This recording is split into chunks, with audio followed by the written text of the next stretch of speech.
بسم اللہ الرحمن الرحیم نحمدہ ونصلی علی رسولہ الکریم وعلی عبدہ المسیح الموعود۔ ملفوظات حضرت مسیح موعود علیہ السلام۔ حضرت مسیح موعود و مہدی موعود علیہ السلام فرماتے ہیں، ہدایت الہی تو یہ ہے کہ قد افلح من زکاہا و قد خاب من دساہا۔ نجات پائے گا وہ شخص جس نے تزکیہ نفس کیا، اور ہلاک ہو گیا وہ شخص جس نے نفس کو بگاڑا۔ فلاح چیرنے کو کہتے ہیں۔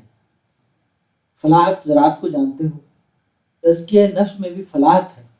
مجاہدہ انسانی نفس کو اس کی خرابیوں اور سختیوں سے صاف کر کے اس قابل بنا دیتا ہے کہ اس میں ایمان صحیحہ کی تخم ریزی کی جائے، پھر وہ شجر ایمان بارآور ہونے کے لائق بن جاتا ہے۔ چونکہ ابتدائی مراحل اور منازل میں متقی کو بڑی بڑی مصائب اور مشکلات کا سامنا کرنا پڑتا ہے، اس لیے فلاح سے تعبیر کیا ہے۔ دوسری جگہ فرمایا ہے، قتل الخراصون الذین هم فی غمرۃ ساہون۔ اللہ تعالیٰ کفار کا حال بیان کرتا ہے کہ ستیہ ناس ہو گیا اٹکل بازیاں کرنے والوں کا، جن کے نفوس غمرہ میں پڑے ہوئے ہیں۔ غمرہ دبانے والی چیز کو کہتے ہیں جو سر اٹھانے نہ دے۔ کھیت پر بھی غمرہ پڑتا ہے جسے کرنٹ کہتے ہیں۔ اللہ تعالیٰ فرماتا ہے کہ اٹکل بازیاں کرنے والوں کا ستیہ ناس ہو گیا، حضوز ان کے نفوس غمرہ میں پڑے ہوئے ہیں۔ مومنوں کی اس آیت میں ایک نظیر دے کر متنبہ کیا جاتا ہے کہ جب تک غمرہ دور نہ ہو تو علی وجہ البصیرت کام نہیں ہو سکتا، اور وہ اولو الابصار نہیں کہلا سکتے۔ قتل اسی لیے فرمایا کہ وہ رحم کی جگہ ہے، گویا وہ فاعل بھی خود ہی ہیں، اپنے آپ کو خود ہلاک کیا۔ بعض آدمیوں میں خراس ہونے کا مادہ ہوتا ہے، وہ بصیرت اور دور اندیشی سے کام نہیں لیتے، بلکہ ظنون فاسدہ اور اٹکلوں سے کام لیتے ہیں، اور وہ اسی میں اپنا کمال سمجھتے ہیں۔ میری غرض یہ تھی کہ حصہ اخلاق میں رسول اللہ صلی اللہ علیہ وسلم کا کامل نمونہ پیش کروں، جو ایک فرد اکمل تھے۔ ازاں بعد متفرد طور پر آپ کے اخلاق سے حصہ لیا گیا، کسی نے ایک لیا اور دوسرے نے کوئی اور ایک کو دوسرے میں غمرہ ہو گیا۔ جس طرح کسان کے لیے ضروری ہے کہ وہ اس غمرے کو دور کرے، ورنہ اس کا نتیجہ دوسرے پودوں پر اچھا نہیں ہوگا، اسی طرح ہر ایک انسان کو ضروری ہے کہ وہ اپنے اندرونی غمرے کو دور کرے، ورنہ اندیشہ ہے کہ دوسری صفات حسنہ کو بھی نہ لے بیٹھے۔ یہ بات ٹھیک نہیں کہ بعض اخلاق کے تبدیل پر وہ قادر ہے اور بعض پر نہیں۔ نہیں، ہر ایک مرض کا علاج موجود ہے۔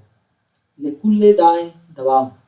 افسوس لوگ آپ کے اس مبارک قول کی قدر نہیں کرتے اور اس کو صرف ظاہری امراض ہی تک محدود سمجھتے ہیں۔ یہ کس قدر نادانی اور غلطی ہے، جس حال میں ایک فانی جسم کے لیے اس کی اصلاح اور بھلائی کے کل سامان موجود ہیں، تو کیا یہ ہو سکتا ہے کہ انسان کی روحانی امراض کا مداوع اللہ تعالیٰ کے حضور کچھ بھی نہ ہو؟ ہے اور ضرور ہے۔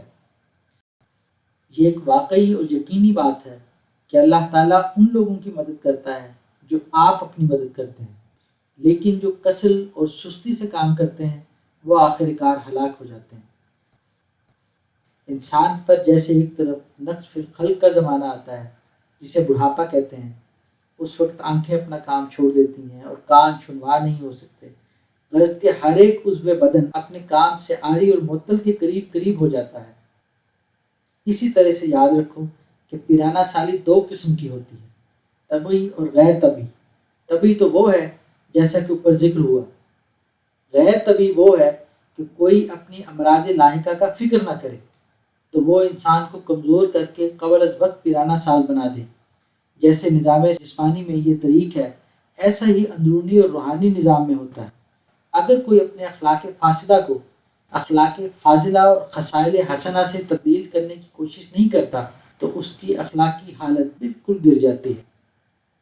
رسول اللہ صلی اللہ علیہ وسلم کے ارشاد اور قرآن کریم کی تعلیم سے یہ امر ببداہت ثابت ہو چکا ہے کہ ہر ایک مرض کی دوا ہے، لیکن اگر کسل اور سستی انسان پر غالب آ جائے تو پھر بجز ہلاکت کے اور کیا چارہ ہے۔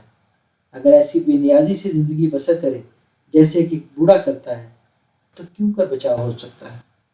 جب تک انسان مجاہدہ نہ کرے گا، دعا سے کام نہ لے گا، وہ غمرہ جو دل پر پڑ جاتا ہے دور نہیں ہو سکتا۔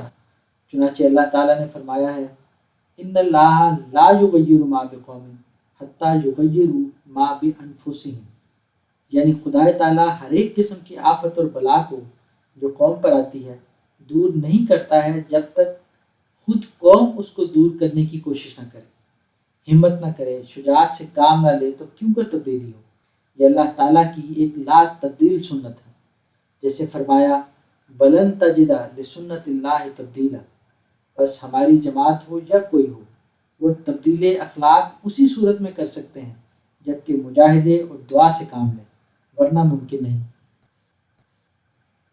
حکماء کے تبدیلی اخلاق پر دو مذہب ہیں، ایک تو وہ ہیں جو یہ مانتے ہیں کہ انسان تبدیلی اخلاق پر قادر ہے، اور دوسرے وہ ہیں جو یہ مانتے ہیں کہ وہ قادر نہیں۔ اصل بات یہ ہے کہ کسل اور سستی نہ ہو اور ہاتھ پیر ہلاوے تو تبدیل ہو سکتے ہیں۔ مجھے اس مقام پر ایک حکایت یاد آئی، اور وہ یہ ہے، کہتے ہیں کہ یونانیوں کے مشہور فلاسفر افلاطون کے پاس ایک آدمی آیا اور دروازے پر کھڑے ہو کر اندر اطلاع کرائی۔ افلاطون کا قاعدہ تھا کہ جب تک وہ آنے والے کا حلیہ اور نقوش چہرہ کو معلوم نہ کر لیتا تھا اندر نہیں آنے دیتا تھا، اور وہ قیافے سے اس نے بات کر لیتا تھا کہ شخص مذکور کیسا ہے کیسا نہیں۔ نوکر نے آ کر اس شخص کا حلیہ حسب معمول بتلایا۔ افلاطون نے جواب دیا، اس شخص کو کہہ دو کہ چونکہ تم میں اخلاق رذیلہ بہت ہیں میں ملنا نہیں چاہتا۔ اس آدمی نے جب افلاطون کا یہ جواب سنا تو نوکر سے کہا کہ تم جا کر کہہ دو کہ جو کچھ آپ نے فرمایا وہ ٹھیک ہے، مگر میں نے اپنی عادات رذیلہ کا قلع و کما کر کے اصلاح کر لی ہے۔ اس پر افلاطون نے کہا، ہاں یہ ہو سکتا ہے۔ چنانچہ اس کو اندر بلایا اور نہایت عزت و احترام کے ساتھ اس سے ملاقات کی۔ جن حکماء کا یہ خیال ہے کہ تبدیلی اخلاق ممکن نہیں، وہ غلطی پر ہیں۔